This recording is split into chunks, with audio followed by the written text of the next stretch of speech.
Hello, everyone, and welcome to another episode of the Lehigh Valley with Love podcast. Today, we're diving into the hills of Tuscany, metaphorically, of course, with a special guest who's not just an incredible storyteller, but he's also from the Lehigh Valley.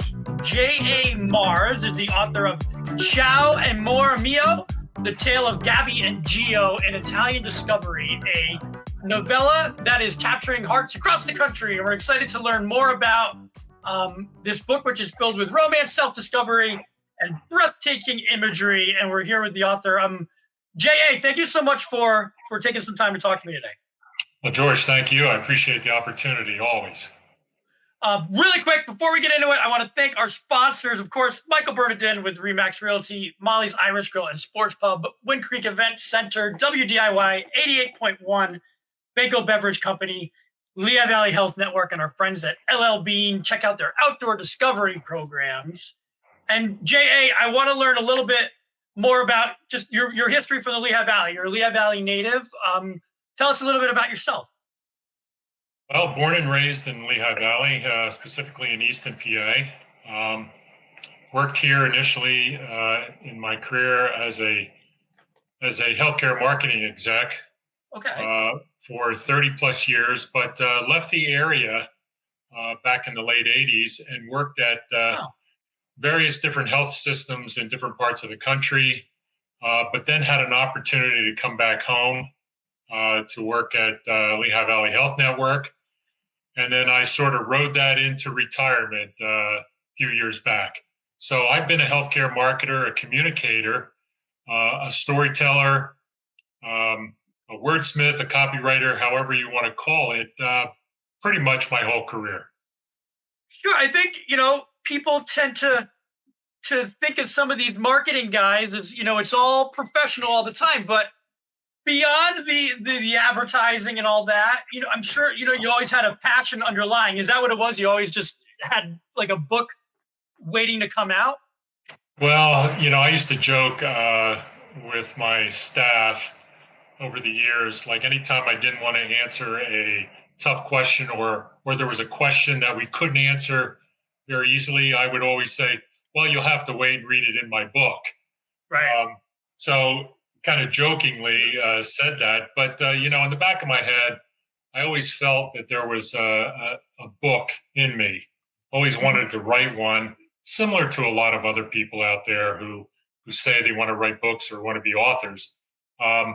Mine was more about the story and being able to tell a story that sort of had some meaning to me. And that's what you hear in the author world so much, that, who you're writing for. Mm-hmm. Certainly you want to write for an audience, but you really write that first novel or novella for yourself. Yeah.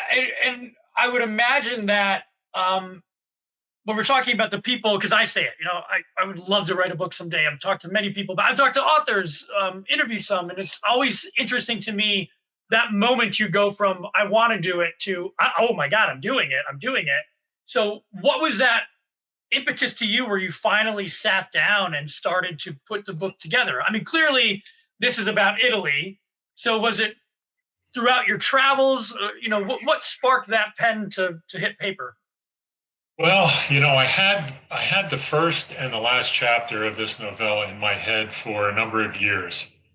Okay. So I knew how I wanted to start it, how I wanted to end it.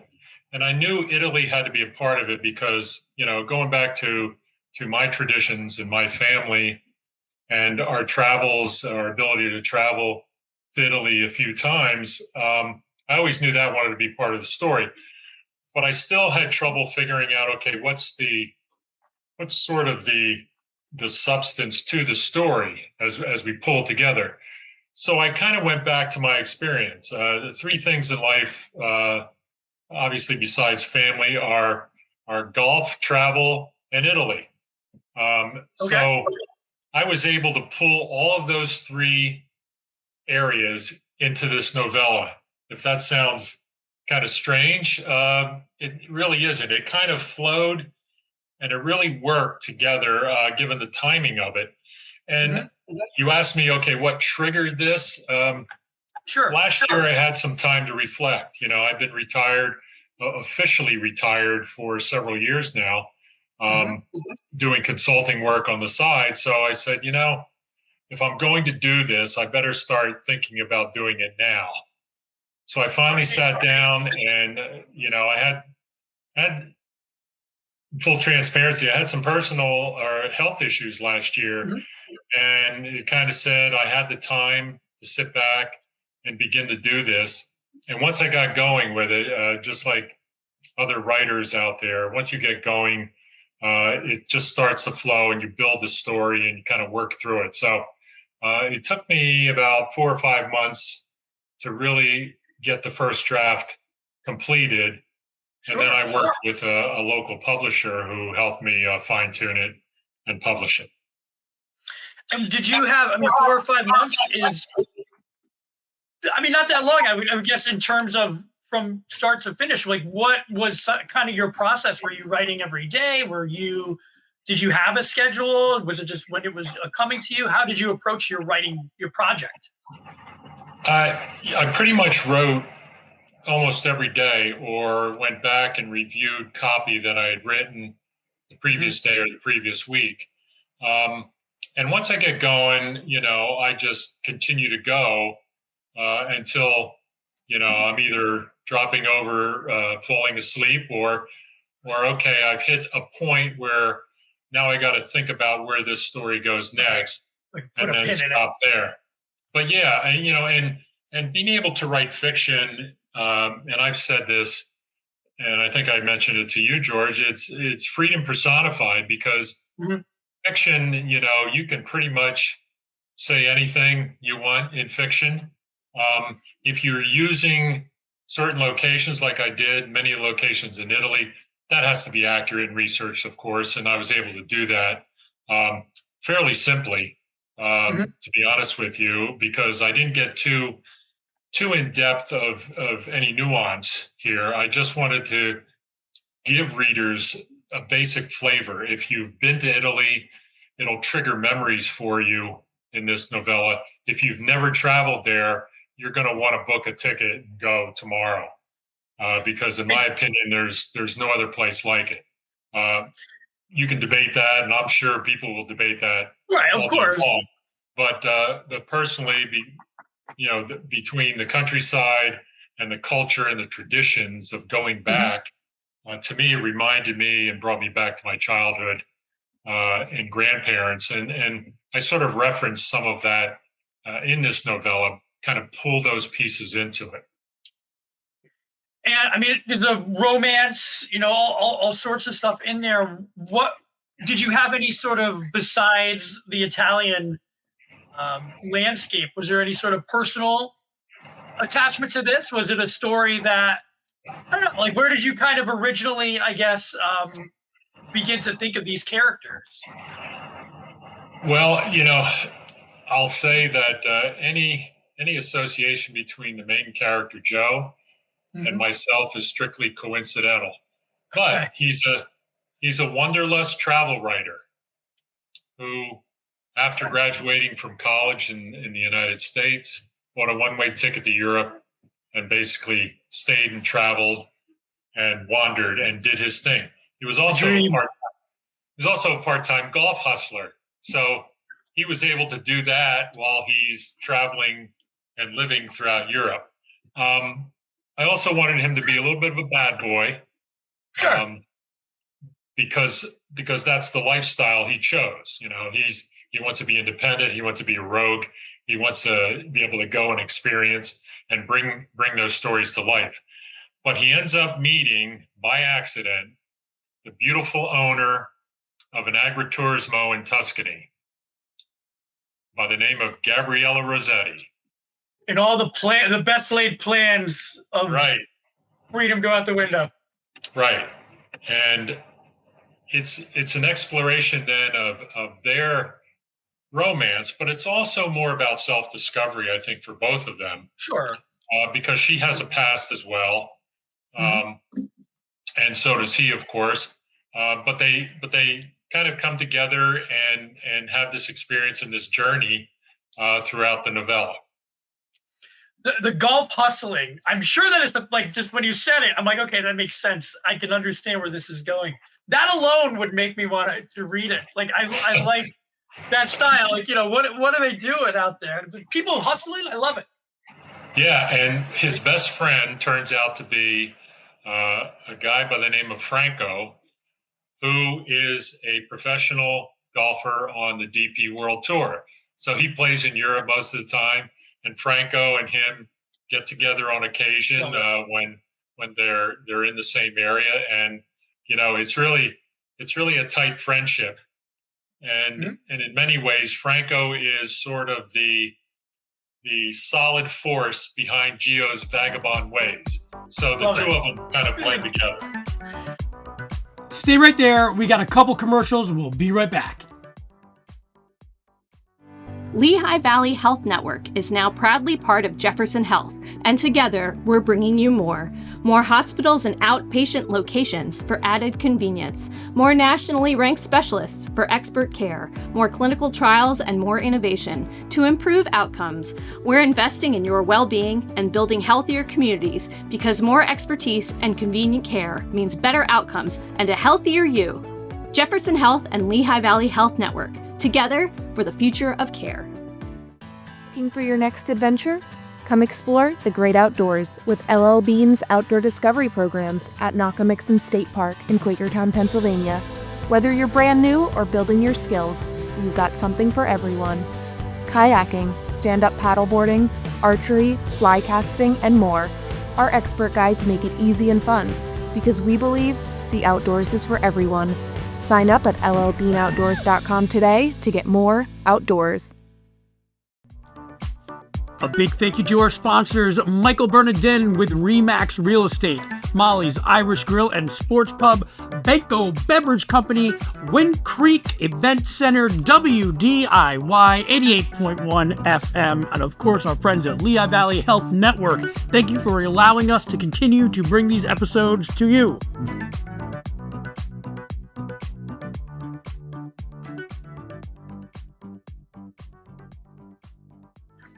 When you're writing, like sometimes I do this. Did you ever like kind of envision the movie as you're writing it? I'm sure that's like part and parcel with it. Because like I was thinking of like the golf hustler stuff. Like that would be a lot of fun.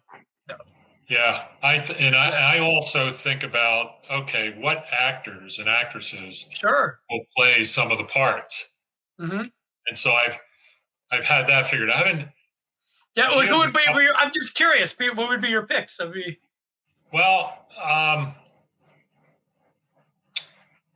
I'm still debating on Gio. There are a couple of when they were younger actors. There's a guy by the name of I forget his first name. His last name is Rossi. Okay. He kind of fit, in my mind, his look fit a younger him look just like a Joe would look. And then for Gabby, I really believe a dark-haired. Oh gosh, now her name's slipping me, but let's get back. We'll get back to that. Yeah. Oh, I got it. Hopefully, you'll be able to edit this, George. I got it. My pick for Gabby would be a dark-haired Emily Blunt. Oh, sure. All right. Yeah. Who is stunning in my opinion, and the best one is Gabby's mother, Antoinette, who's the quintessential Italian mama.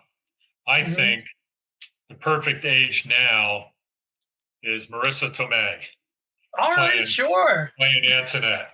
That would be my selection there. For Franco, just a tall stud of a golfer. Right.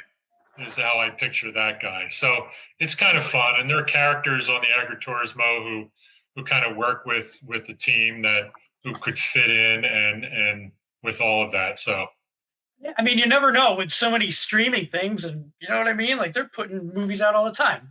So hopefully someone can pick it up. It'd be great. It's kind of, I didn't want to be cliche in the whole romantic piece. So there's a little twists and turns in this that certainly I don't think would be a Hallmark piece, although you never know. They could want to change the ending of something like that. But anyway, again, I wrote it because this was a story that had meaning, something I wanted to do. The locations were, from memory and some of the experiences that we have had, my wife and I have had in traveling to Italy. So that was the like fun when you're part. reading. Yeah, when you're reading those descriptions, you're really truly reading what you experienced, Yes. while you were there. Yes, and the small towns and Yeah. the traditions of the small towns are so much better than going to the big cities in Italy, because you get into the authenticity of the locals, the osterias and the trattorias. They are all homemade food. I mean, it's just special. Something that we miss a lot these days in this fast-paced environment we live in now. Sure. We just miss a lot of those traditions. So you get to go back, and that's the beauty of it. You really do. And that's amazing to hear. We're hearing about Italy. You mentioned you had a local publisher. Could you talk a little bit about, the Lehigh Valley? I mean, clearly you're being published with a local publisher, but like the Lehigh Valley in general, has that had an influence or on your writing or this book? Yeah, I think it's my grounding. I mean, years ago, I did some reporting for the Express Times. Sure. Back in the day, covered the running beat back then, because I was into running, and really was able to build a portfolio there and really understand the writing process on not only on deadlines, but to be able to build a story from start to finish, tell a story from start to finish. So I think a lot of that was part of my background. Plus, when I was in high school and college, I would prefer an essay exam over a multiple guess exam any day of the week. Me too, yeah. I can put words together, but if you're going to ask me to guess A, B, C, D, all of the above, oh my gosh, get me out of here. So being able to write was something, or being able to put words together, I should say, was always something I could do. And I'm sure there are many. We started off by talking about people who always say, I want to write a book, or they have it in you. And what would you say to anybody, whether they've just retired or, they're younger and they're thinking about writing a book? Is there anything that you could say that could maybe help them to at least get moving? Yeah, I'd say, first of all, it's a process. You just can't sit down and say, okay, I'm going to write a book. Right. You have to, it's like in anything, you have to have your goal and your strategy up there first before you start putting words and tactics. You said you had the front and you had the last chapter, right. The first chapter written. And I mean, that's a way to do it, Right. But I would always encourage people, you experience life every day. You experience things in life, right? And you can, if you're writing fiction, like I said, you can come up with almost anything. The scientific romanticy that's out there now is kind of bizarre. But, it's a genre that people gravitate to because, make up what you feel you can make up and research what you need to research. And you can pull together a fiction and you can pull together a novella. It doesn't have to be, a 40,000 word novel. Sure. I go back to some examples that I heard. I heard one that Stephen King, remember the movie Carrie or the book Carrie? Absolutely. Well, it was originally a novella that he threw in the trash. And did his wife pick it up? Yeah. His wife picked it up, pulled it out of the trash, and said, "Work on this some more." Boom. And it turned into be a kind of a cult movie, blockbuster in some respects. So to your point earlier, you just never know, right? Right. You write for the experience you want to share. And hopefully, people are interested in it and want to read more about it. I've had some great feedback so far about people, and they're pressuring me to write another one. That's okay, good. when's the next one coming? So you won't believe this, George. I started writing a sequel. Yeah, why not? No time like the present, right? Right. And I started that several weeks ago now, and I've got about 8 chapters drafted. Now I'm letting it sit right now because I've got to figure out where it's going to go. Sure. Yeah. But it carries forward the story that was built in the first. So I mean, I would imagine too, like going through this process and then kind of getting through it. Yeah, I'm speaking for myself, but I'd be like, wow, I did it. I could do that again. So yeah, having a sequel come out, so to speak. I don't know if I can do it again. I didn't know if I could do it. Well, we're starting. We're 8 chapters in. Right. But yeah, you're right. You know, we lose sight of the fact that, okay, we actually did this, published it, and it's out there for sale. You know, that's right. We kind of lose perspective sometimes because it's always a process, and you're always looking to build traction, you know, with your book. And you just said it's out there for sale, which it is. Where do you recommend people to purchase it? I saw it on Amazon. Yeah, right now it's on Amazon. It's available also at all retail outlets. So you'll find it is in some small bookstores. You also find it available at Barnes and Noble. Oh, wow. All right. Yeah, and I'm also getting ready. This is kind of the teaser here. I'm getting ready to turn it into an ebook and make it available on Kindle. So that'll be out soon. So there are a lot of readers out there. Obviously, there's a market for those who read only on Kindle and not paperback. So we're going to make that available as well very soon. Well, that's fantastic to hear. Yeah, it's funny. I'm a pretty avid reader, and it's sometimes I'll read on a Kindle depending what it is, and sometimes I need to have the paper in my hand. I don't know. I guess it depends. I'm a traditionalist. I prefer the book in hand. I like to hold the book in my hand. It's good. So, well, it's amazing. Congratulations to you for having a book to put in everybody's hands, and we're looking forward to reading it. So, J.A. Marz, thank you for spending some time with me today. We're going to leave the link to his book, Ciao, Amore Mio, The Tale of Gabby and Gio, an Italian Discovery. We have the link to purchase that in the show notes. You can search for it on Amazon. Search for J.A. Marz as well, and you can find his author page on Amazon. And yeah, we're looking forward to more stuff. So this is fantastic, and your inspiration to local authors as well. Well, you're very kind, George, and I appreciate the time to be able to talk to you about the book. So it's very personal, and hopefully others will enjoy it as well.